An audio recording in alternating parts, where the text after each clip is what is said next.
Olá, meus amores. Seja bem-vindo ao canal Motivação Borboleta. Mateus 14, 22. Posso ler? Amém? Logo a seguir, Jesus fez com que os seus discípulos entrassem no barco e fosse adiante dele para o outro lado, enquanto ele despedia as multidões.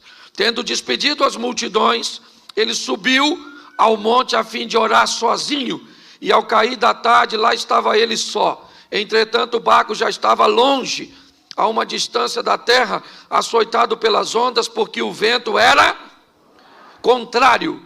Na madrugada, ou na quarta vigília, Jesus foi ter com eles, andando por sob o mar. E os discípulos, porém, vendo andar sobre o mar, ficaram apavorados e disseram: é um fantasma! E tomados de medo, gritaram. Mas Jesus imediatamente lhes disse: coragem, sou eu, não tenhas medo. E Pedro disse, repita comigo, Pedro disse. De novo, Pedro disse. Olha o que Pedro disse, não precisa repetir não. Se é o Senhor mesmo, mande que eu vá até aí, andando sobre as águas. Feche seus olhos. Senhor nosso Deus e Pai, continue falando conosco. Usa-me como um canal de bênção, e que a Tua verdade prevaleça na nossa mente, ó Pai, dando direção às nossas emoções, em nome de Jesus. Você pode dizer amém? Preste atenção, porque isso aqui é magnífico. Jesus chamou os seus discípulos e disse assim: entrem nesse barco. Em algumas traduções diz, compeliu, mandou, obrigou, insistiu. Eu não sei qual a tradução você tem na mão. Eu só sei que qualquer uma que você tenha, ela significa uma coisa: os discípulos não estavam a fim de entrar. Por quê? Porque a última vez que estiveram com Jesus no barco foi um sacrifício. Quase fundou. Jesus aqui levantou e falou: cala a boca, vento, fica quieto, mar, não quero nem marola, agora é piscina. Os discípulos levaram um susto. E da outra vez Jesus estava no barco. Dessa vez Jesus falou assim: vão vocês que eu vou depois. Os caras estavam a fim de ir. Da outra vez, se afundasse para eles, afundava para Jesus. E agora que Jesus disse: vão vocês que eu vou depois. Perguntinha básica na cabeça do discípulo: como? Se nós vamos no barco? Olhando por outro evangelho, os discípulos estavam tão preocupados que deixaram um barquinho. Depois você lê, que eu não sou obrigado a ler tudo. Mas eles deixaram um barquinho, porque se Jesus disse que vai depois, eles têm que criar um meio de Jesus ir. Entraram no barco e foram. Jesus disse o quê? Vão vocês, que eu vou despedir a multidão, vou fazer uma oração e depois eu vou. E os discípulos foram, sim ou não? Sim. O vento era contrário, escureceu. O texto diz que Jesus foi encontrar com ele na quarta vigília. Tu sabe que hora é quarta vigília? Tem gente que não sabe nem que hora é a primeira.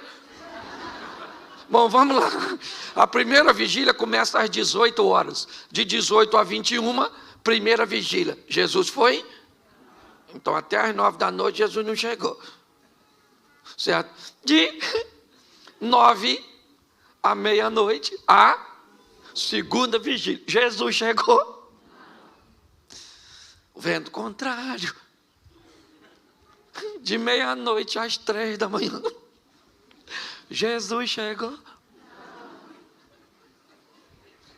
Ele falou que ia.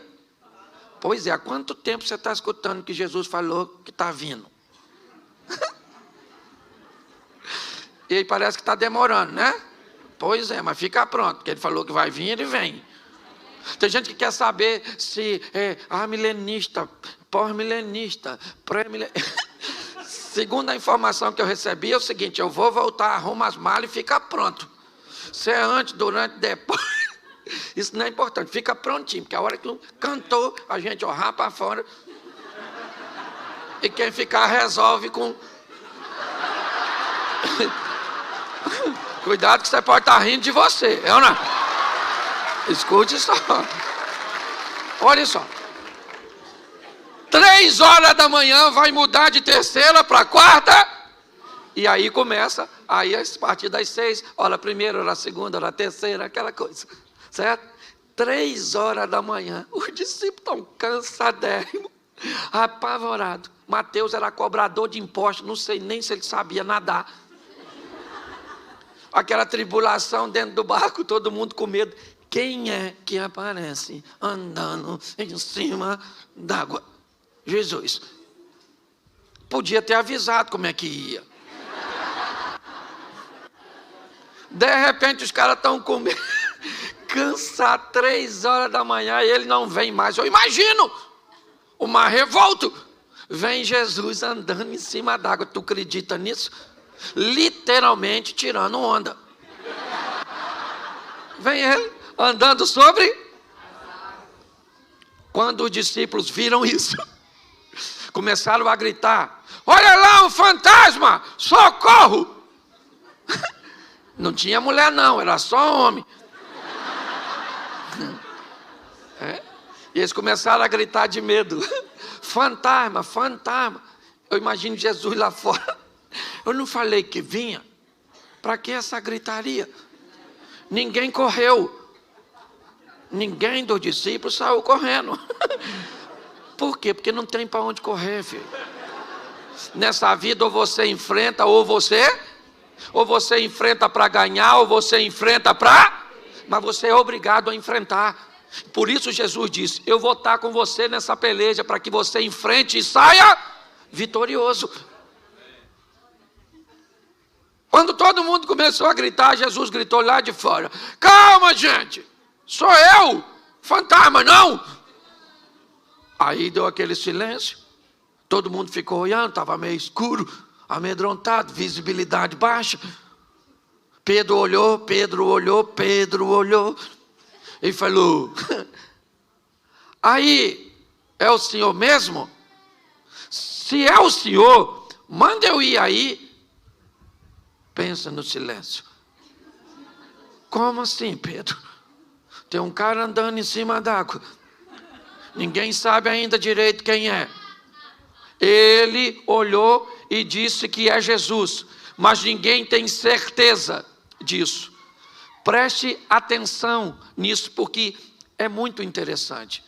Quando nós olhamos para este momento, o que vemos? Um ambiente de caos na mente dos discípulos, amedrontados, cansados, lidando com uma força da natureza, cuja qual é muito maior do que eles. E nesse ambiente de medo, medo para quem? Medo para todo mundo. Um ambiente de adversidade para quem? Para todo mundo.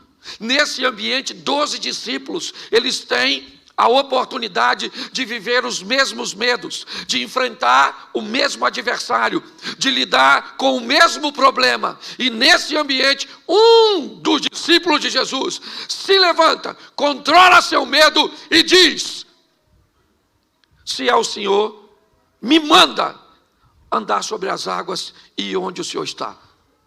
Preste atenção, qual era o local mais seguro naquela ocasião? Qual era o local mais seguro? Se você estivesse lá, onde você ficaria?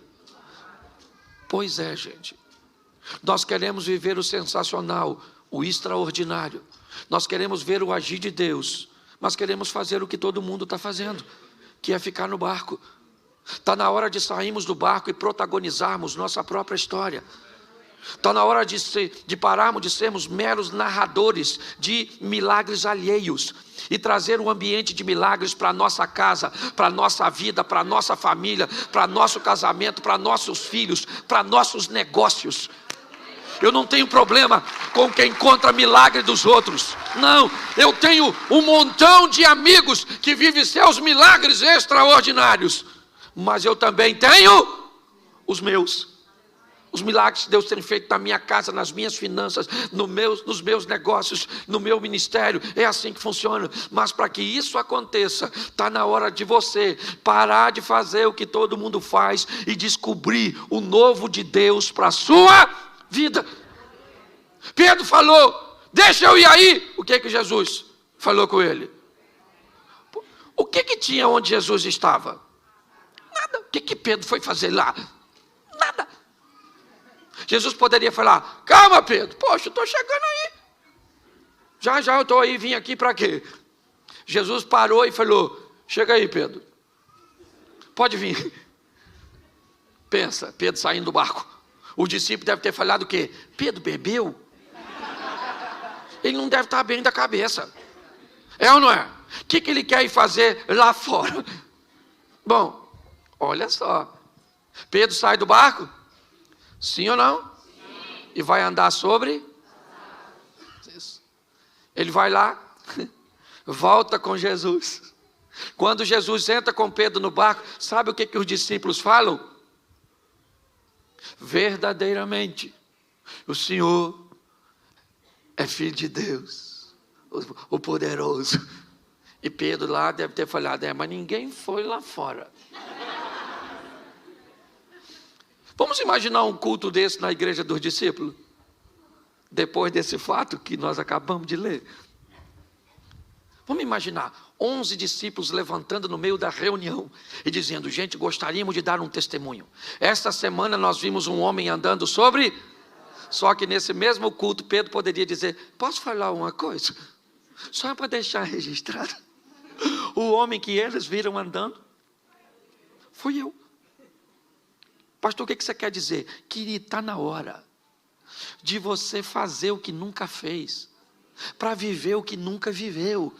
Está na hora de você se destacar, que os outros quiserem que se destaque, mas você tem que parar de ficar olhando para os outros. Entenda o que Deus quer fazer na sua vida, para onde Ele quer te levar, a oportunidade que Ele quer te dar. É isso que eu quero que você entenda nesse momento. Faça algo de novo pelo seu casamento. Faça algo de novo pela sua vida profissional. Faça algo de novo para o seu ministério. Faça algo de novo para que algo de novo aconteça na sua vida. Viver na mesmice